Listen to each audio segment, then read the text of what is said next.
जब बहू ने ननद को अपने कंगन देने से मना कर दिया।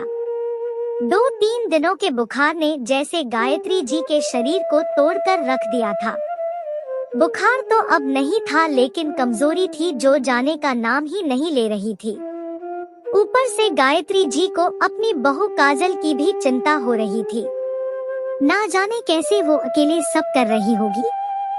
क्लोजिंग का समय है तो बैंक में भी दबाव होगा और घर का काम अलग। ऋतु तो यही मायके में ही है, पर मजाल है जो अपनी भाभी की मदद कर दे। अपनी बेटी से दुखी, अपनी बहू के बारे में सोचती गायत्री जी हिम्मत करके अपने कमरे से निकलकर नीचे आंगन की ओर बढ़ ही रही थी कि उन्हें अपनी सास की आवाजें सुनाई दी, जो गायत्री जी को देखकर और भी तीव्र हो रही थी। आ गई, अच्छा हुआ जो खुद ही आ गई। अब अपनी आंखों से ही देख लो कैसे तुम्हारी बहू अपनी दादी सास को पलटकर जवाब देती है। आज तक जो मेरी बहू ने नहीं किया वो मेरे पोते की बहू कर रही है। बस यही देखना बाकी रह गया था इस उम्र में। अपनी सास को क्रोध से चीखते हुए और अपनी बहू को रोते हुए देख गायत्री जी एक पल को सन्न रह गई।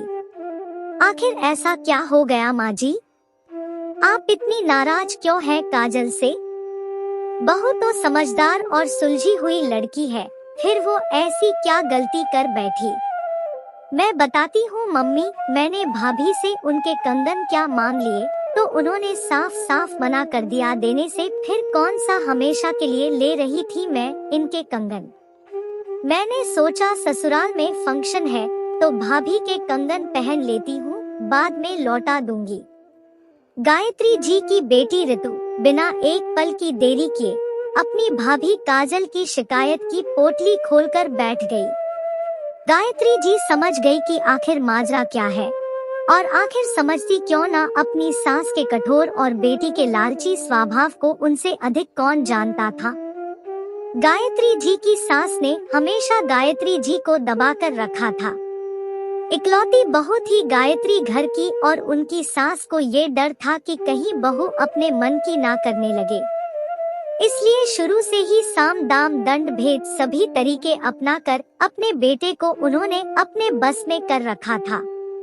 पति और सास के स्वभाव को समझकर गायत्री जी ने भी समझौता कर लिया था और बिना कोई शिकायत किए अपनी पूरी जिंदगी अपने ससुराल को समर्पित कर दी। गायत्री जी के 2 बच्चे थे, बेटी ऋतु जो अपनी दादी की परछाई थी, आदत स्वभाव सब उनका ही पाया था उसने, लेकिन बेटा अंकुर गायत्री जी के गुणों से भरा था।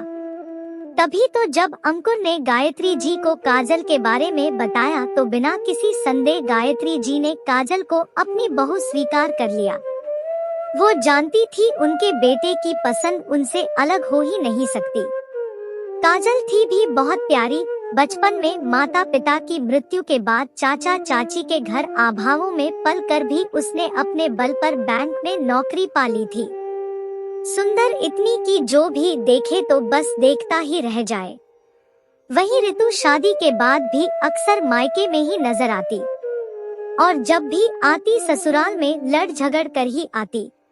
जब गायत्री जी उसे समझाती तो दोनों दादी पोती गायत्री जी से लड़ बैठती।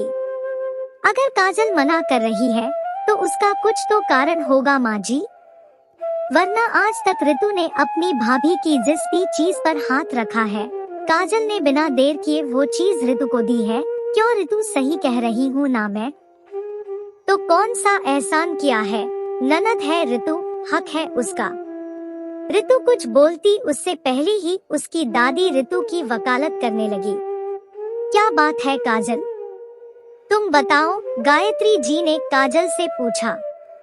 माँ, वो कंगन मेरी माँ की आखिरी निशानी है, बाकी जेवर तो चाचा ने रख लिए, बस ये कंगन चाची ने चाचा से छुपा कर विदाई के वक्त मेरे हाथ में डाल दिए थे। माँ का प्यार तो कभी मिला नहीं, बस ये कंगन ही है जो उनके आशीर्वाद के रूप में मेरे पास है। ऐसे में आप ही बताइए कैसे दे दूं ये कंगन ऋतु दीदी को? पहले भी ऋतु दीदी वापस लौटाने के नाम पर कितने गहने मुझसे ले गई, मगर कभी लौटाए नहीं। मैंने ऋतु दीदी को कहा भी कुछ और ले लो, मगर नहीं, ऋतु दीदी को यही कंगन ही चाहिए।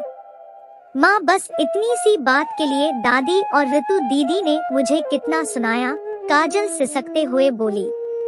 अपनी बहू को समझा दे गायत्री, हमारे घर में ननद को दिया जाता है, आखिर हक है उनका, ये मेरा तेरा हमारे घर में नहीं चलता। बस माँ जी, समझने की जरूरत काजल को नहीं आपको और ऋतु को है, गायत्री जी ने कहा। अच्छा, तो बहू के आते ही तुम्हारी भी जुबान चलने लगी। आज तक जिसने चू भी नहीं की, अब वो भी आंखें दिखा रही है। देख ले ऋतु, अपनी माँ और भाभी को अब सास बहू ने मिलकर अपनी अलग पार्टी बना ली है।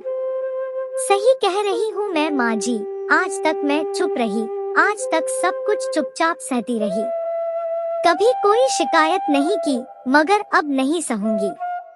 अब ये सास अपनी बहू के लिए हर वो काम करेगी जो मेरी सास ने मेरे लिए कभी नहीं किया। मेरी शादी के सारे जेवर सारी नंदों का हक है कहकर अपनी बेटियों को दे दी, यहाँ तक कि जब भी कोई अच्छी चीज मेरे मायके से आती तो आप अपनी बेटियों के लिए रखवा लेती। मैंने कभी कुछ नहीं कहा, लेकिन अब बंद कीजिए नंदों का हक कहकर बहुओं का शोषण करना। मानती हूँ नंदे आदरणीय होती है, लेकिन इसका मतलब ये बिल्कुल नहीं है कि बहुओं का हक और उनके मन को मारकर नंदों की आवभगत की जाए। ऋतु की शादी से लेकर आज तक ऋतु के पापा ने उसकी हर मांग पूरी की है, लेकिन बेटी के हक के नाम पर मैं मेरी बहू का शोषण नहीं होने दूंगी। काजल की माँ की आखिरी निशानी मैं किसी को हरगिज नहीं लेने दूंगी।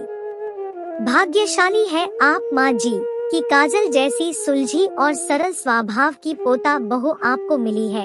आप उसका मान करेगी तो ही सम्मान पाएंगी। अब वो समय नहीं रहा जब बहुओं को दबाकर रखा जाए, अब तो प्यार देंगी तो सम्मान पाएंगी। इसलिए समझदारी इसी में है कि आप समय के साथ बदल जाएं। और ऋतु, तुम्हें बार बार मायके आने की जरूरत नहीं है, अब अपना घर संभालो तुम। देखना कहीं दादी की लाडली बनते बनते पति के प्रेम और ससुराल के स्नेह से हाथ ना धो बैठो। फिर मत कहना कि माँ ने समझाया नहीं। गाय समान अपनी सीधी बहू को इस तरह बोलता देख दादी की बोलती बंद हो चुकी थी। वो समझ चुकी थी कि अब चुप रहने में ही भलाई है। और ऋतु अपनी माँ की फटकार सुनकर अपने ससुराल जाने के लिए अपना बैग समेटने लगी। वहीं काजल की नजरों में अपनी सास के लिए सम्मान दोगुना हो चुका था। अपने लिए हमेशा चुप रहने वाली गायत्री जी ने अपनी बहू के हक में आवाज उठाकर आज साबित कर दिया था कि अगर सास सुलझी हुई हो तो बहू का हक कोई नहीं छीन सकता।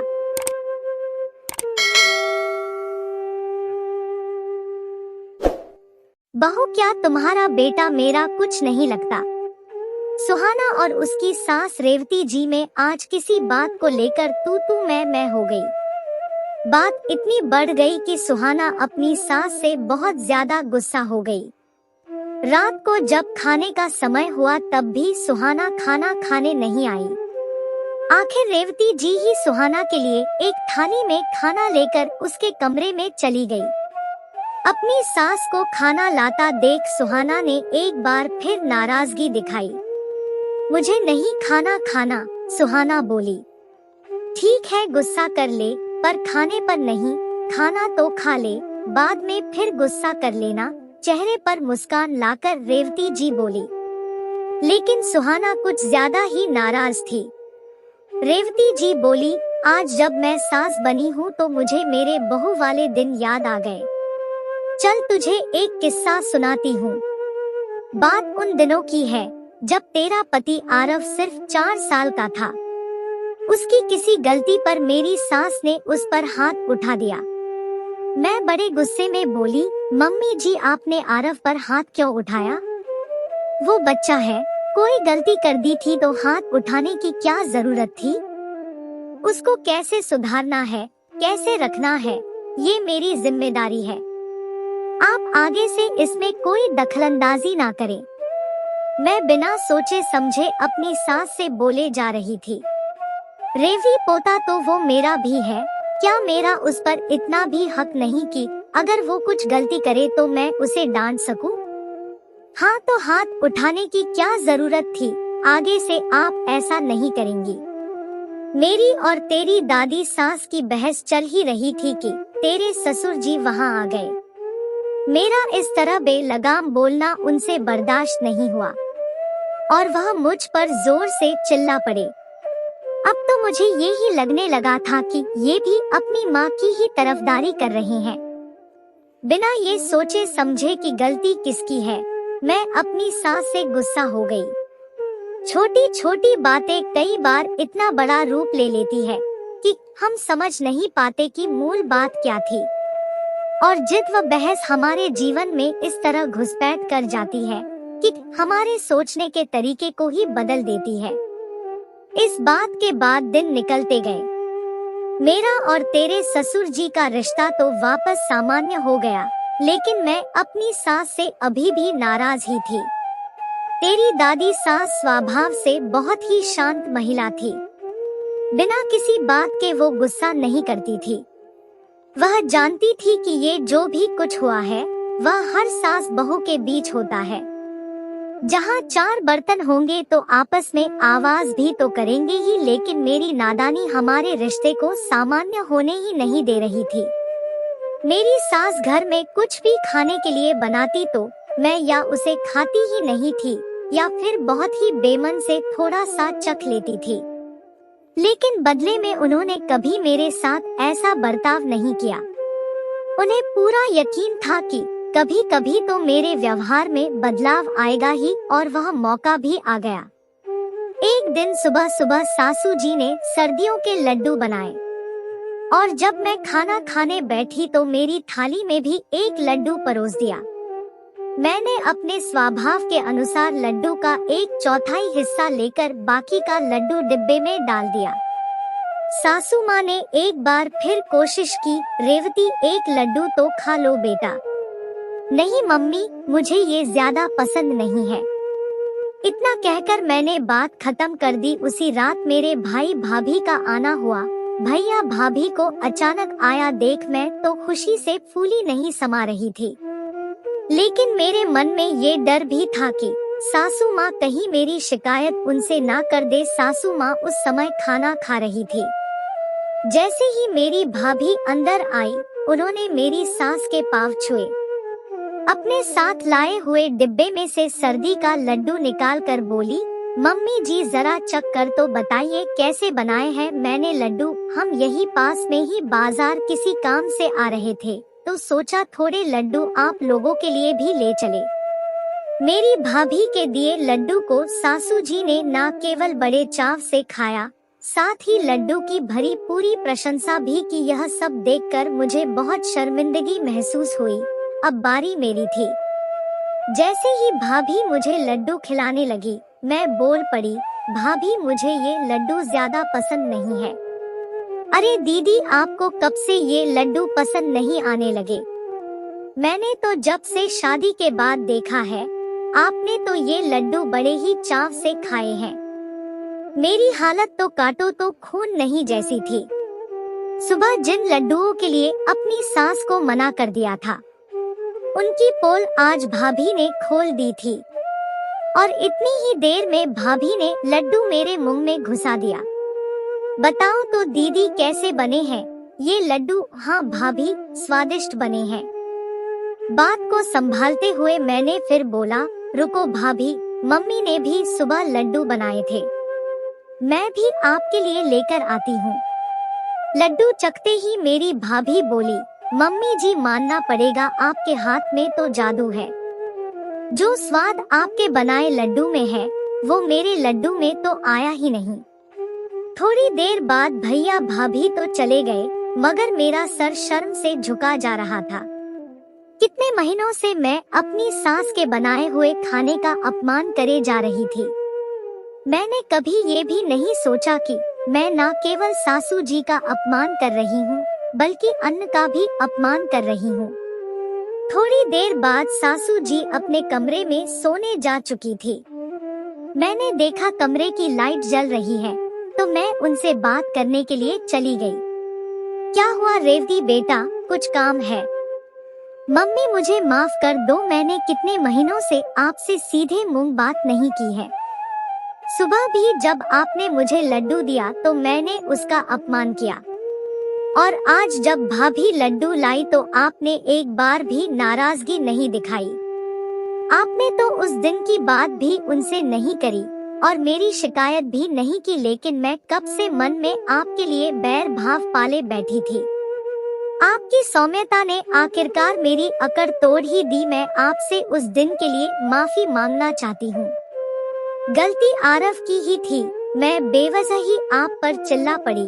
हो सके तो मुझे माफ कर दो मम्मी। करे बेटा, बच्चों से तो गलती हो ही जाती है। मैं भी कभी तुम्हारे जैसे बहू थी, मैंने भी ये सब दिन देखे हैं बेटा। जब जागो तभी सवेरा। हाँ, मैं एक बात जरूर कहना चाहूंगी, परिवार में नाराजगी चाहे कितनी भी हो, कभी भी खाने पर गुस्सा नहीं निकाला करते। घर में कोई भी चीज बनी हो तो उसे खुशी खुशी खाया करते हैं। अन्न हमारा भगवान होता है। हाँ मम्मी, मुझे आपकी बात समझ आ गई। ऐसी गलती मैं दोबारा नहीं करूंगी और आरव में भी यह आदत कभी नहीं आने दूंगी। इतना कहकर मैं उनके गले लग गई। हमारे रिश्ते के बीच की कड़वाहट अब खत्म हो चुकी थी।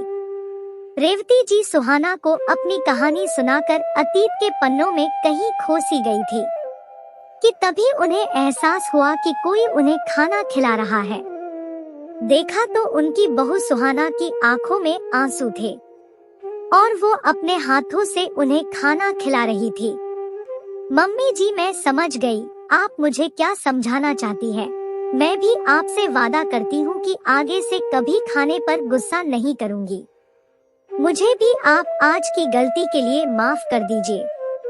रिश्तों में अब प्यार की बहार बह चुकी थी। सारी कड़वाहट खत्म करके दोनों सास बहू ने साथ मिलकर खाना खाया।